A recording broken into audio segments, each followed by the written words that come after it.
Good morning. Morning, everyone. Hope you're all awesome and well.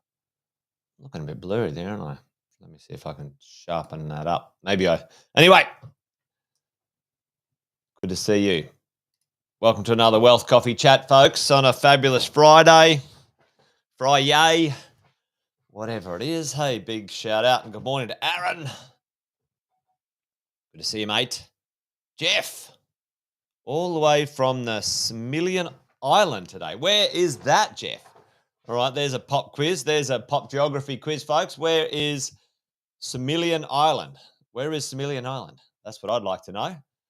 Jeff, you're a bit of a travelling Wilbury, aren't you? Mate, you get out and about. Good to see, mate. Thanks for joining again today. Alison, good morning. David, Alexis.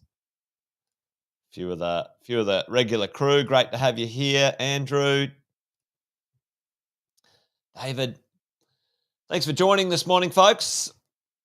While we're sort of warming up, I'll do the quick intros as we normally do. Most of you know this, but Jason, my name. If you didn't already know, welcome to Friday Wealth Coffee Chat. Been doing this for a while with mad, crazy, interested property investors just like you. And each morning we get together, we have a coffee, have a bit of a chat about the idea of going the distance when it comes to property investing. Couple of sayings around here. This thing's a marathon, not a sprint. Takes time to build wealth with real estate. And I've got some simple rules. Buy something that you like, that you're happy to keep forever, and just keep it. That's what probably is the main theme of today's chat, actually. But before I give that all away, I don't want to get too ahead of myself. There you go. Jeff near the Philippines. Awesome. There you go. All right, Adrian, good morning to you. Shelley, thanks for joining. Haven't seen you for a while. Hope you're well, babe. Hope everyone's got a coffee or two this morning. Anyway, let's get into it. Let's talk about this. Let's talk about something that I think most people don't get.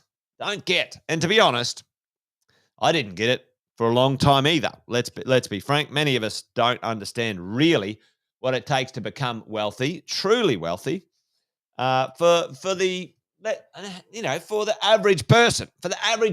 And I'm calling myself average. I'm calling for most people on the planet, other than the Mark Zuckerbergs of the world, where they might have the right idea at the right time. Doesn't mean he didn't have talent or whatever, but it just came to fruition. For most of us, if we want to create wealth, there's one thing that I see again and again and again and again and again. People misunderstand when it comes to creating wealth. And I want to talk to you guys about that this morning. And one of a person who's probably one of the most successful property investors Australia has ever seen. We'll talk about him in a minute. But tell me, what do you guys think this here represents? Tell me in the chat so we can get a bit interactive today. What's this? What is this meant to represent? And think about what we're probably going to talk and chat about today when it comes to the number one thing most people misunderstand when it comes to creating wealth is this. What is it? Tell me what it is. Anyone have a guess? Have a guess anyway. Anybody? Bueller? Anyone? Is that, you know what I'm talking about there? Anyway, maybe that's just something like a working life for sure. But more importantly, Jeff, an actual life, right? This is 80 squares right there. There's 80 squares right there on the screen, ladies and gents. It could be building blocks or steps, but let's have a look at this. That's 80 squares. The average Australian male at the moment lives 81.3 years. 81.3 years. There you go. We don't want to be average, but there you go. And the ladies, you live a little bit longer. 85.4. There you go. 85.4. Check this out. Okay. And, the third highest in the world. Now, let's talk about this. Let's talk about what we're looking at right here. Right here, we're looking about the average life expectancy of you, me, in Australia. So let's have a look at this in how life rolls, okay? What is the first 10 years, right? The first 10 years of your life, what's a big achievement? Learning to wipe your own bum, right? Okay? First 10 years of your life, you don't produce anything.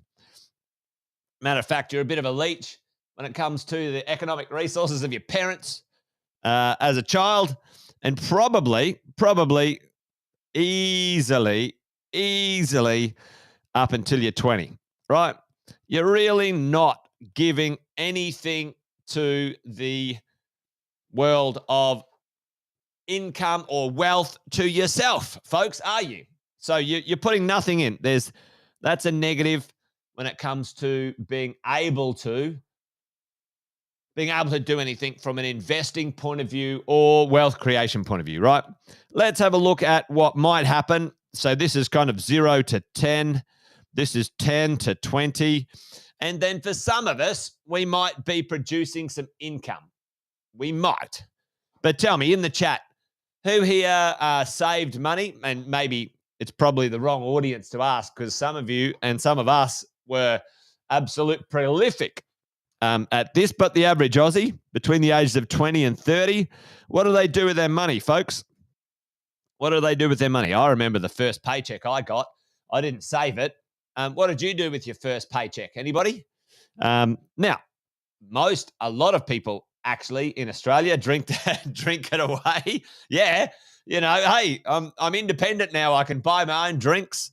I can spend my own money, and I would spend the weeks tended to be the big hit, buy a car, spend the cash. The weeks tended to be, folks, a bit longer than your paycheck. Anyone ever realize that? Anyone sort of, if payday was on a Thursday or something, you're hanging out going, shit, my money's run out on Monday or Tuesday.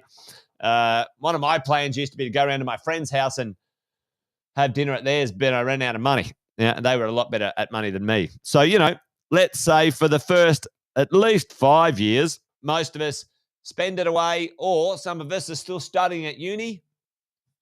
And I'm going to be a little bit. Morning, Luke. How are you, mate? Good to see you here in the house. And Brendan, thanks for joining, team. I'm going to say, listen, for most of us, not until we kind of late 20s, early 30s, are we, we're still probably negative in the can, like when it comes to wealth and money for most people, right?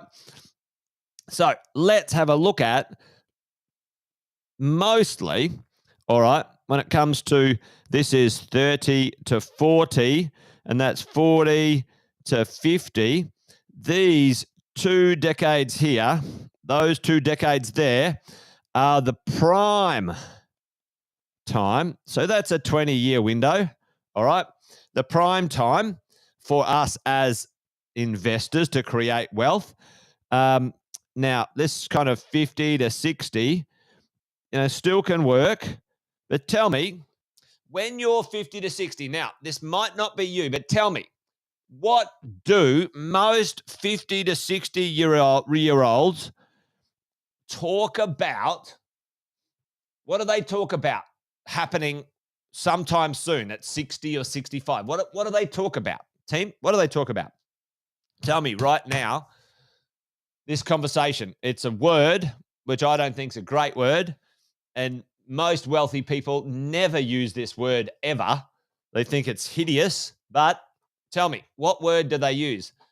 When I'm 65, when I'm 60, I'm gonna retire, retirement. Right. And here's what I want to tell you. I'm going to show you something today. The obsession with retirement. Yep.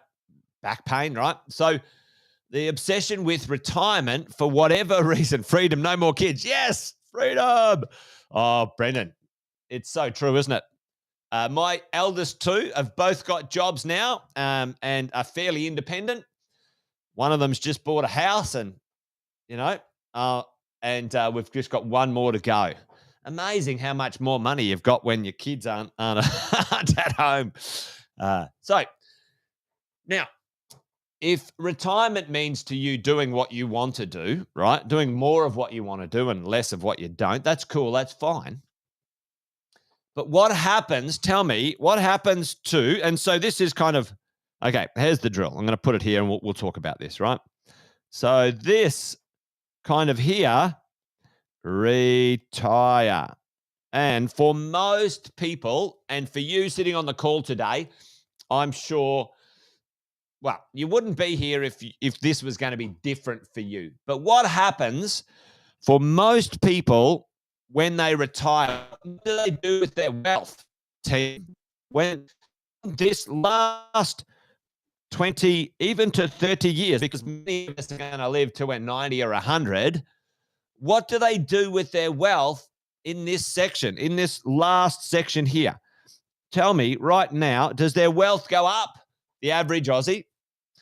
Or does their wealth go down? What do they do, folks? Tell me in the chat. This retirement, what happens is this.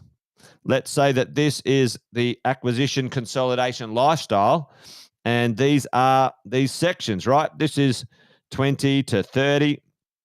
This is 30 to 50, and this is kind of 50 to 70 or something like that, right? That's right, Luke. Completely 100% right. What happens is they get a small amount of wealth, it travels along, and that is what happens to their wealth. They eat their capital alive. They end up with these conversations with these financial planners and, that's risky. You should put your money in cash and you should never invest again. Listen, I am not doing that. I think that's dumb. That's stupid. If you want to create wealth for the future, your assets, you need to live off what? Do you live off the capital of your assets? What do you need to live off into the future? Tell me, team, right now in the chat. You build your assets and then you live off the what? You live off the cash flow. You live off the cash flow. So this, for me right now, is the big thing, right? The number one problem that most people get wrong is this section here. They think, and I would expect all of you listening in, this is not you, you will acquire the relevant assets to live off a great passive income that will continue to make you wealthy into the future. And let me talk about someone that I model a lot of what I do on. Tell me in the chat, a few of you guys know this. I've talked about him many times. Who is the most successful property investor in Australia? Most successful property investor in Australia, hands down, by a gazillion miles. Put that in the chat for me. Put it in the chat. Put that in the chat. Who is this most successful person? This investor owns over 4,000. That is right, 4,000. Mr. Mervac, you got it. Jeff, Harry. What would Harry do, folks? Well, what would Harry do? Right? Fearless Harry. What would Harry do? Well, Harry is 90 years old, folks, and still investing like a champion. That old Meriton dude. That's awesome. He's 90 and still investing like a champion, right? That's what he's doing. And what is he worth? How much is Harry worth? Check out this. Actually, check out this. Actually, I'm going to show you. Let's have a look at how much Harry's worth. That was an old article. Now check this out. Check this out right now. Old Harry, our good old mate Harry, $23 billion. Billion dollars. When did Harry start investing, right? Let's have a look. It was here before. Harry invested in, there you go, look at this. 1963. He started investing and built a block of 8 units in Tempe in Sydney on a street. Guess what the street was called? Meriton Street. Creative, right? Mate, it's unbelievable. How long has he been at it, folks? Do the math for me right now. 1963. What's the number? How long? How many years has been Harry? If you want to get wealthy, this is what you do. How many years has Harry been at it, folks? It's 2023, 1963. Tell me in the chat, what's his number? What's his number? How long has Harry been going for it? That old Meriton dude, Fearless Harry. I love that. There we go. That old Meriton dude. 60 years. Come on. 60 years, folks. 60. Do you reckon he was worth $25 billion in the first 5 years? How do you reckon 60 years? Now, let's go back and have a look at this. Here's what I'm telling you, right? What would Harry do? Harry has a 60-year plan, right? And he's 90 years old going, you know what? I might think about, he's thinking about right now, the article here. Where was the article? There you go. Only at 90 is Harry thinking, maybe I'll think about who's going to take over from me, right? This is what I'm saying. So my point, folks, is that time, the thing that I see people get wrong is this section here, right? This. Imagine this, right? Tell me right now. Imagine you at 60 saying, Imagine you at 60, instead of saying, I'm going to retire. Now, I'm just saying this out loud. I'm not saying that this is what you should do. I was just saying, if you want to be wealthy or way more wealthy than most people, at 60, what did Harry say? At 60, he goes, hey, at 60, I'm going here and I'm going to crush it for 30 more years. Right? That's who's getting what I'm laying down here, right?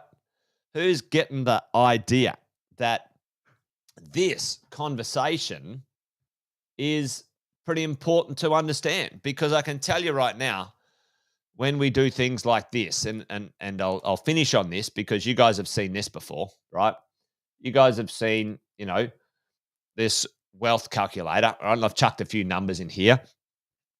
Let's do this. Check out the number. All right. So we go 15 years to the goal. And yes, I think you got to bite off chunks as you go. I think you got to bite off chunks as you go. But listen, if you buy a few properties and let them run for a while, you're going to make some dough. I think you'll do well. And we've talked about this. But let's just change the time frame. This is only, folks, check this out, your principal place of residence and 5 good properties. 5 good properties, right? As we go. And I'll change these back to, 800 a week because I put in there, those were Airbnb acceleration. Okay, Airbnb acceleration. All right, so let's look at this. Let's look at the market value and the mortgage balance up here. So 15 years. Okay, well, let's change that to 20 years. All right, let's have a look at the top here of look at that. Look, okay, our mortgage is low, our market value is high. How long has Harry been investing? Let's have a look at that number. 60 years. Right. So right now you're thinking, all right, in 60 years, what's it going to look like? Right. Let's put that in there. Let's put that in the chat. Or not in the chat, but anyway, in the calculator. 60 years.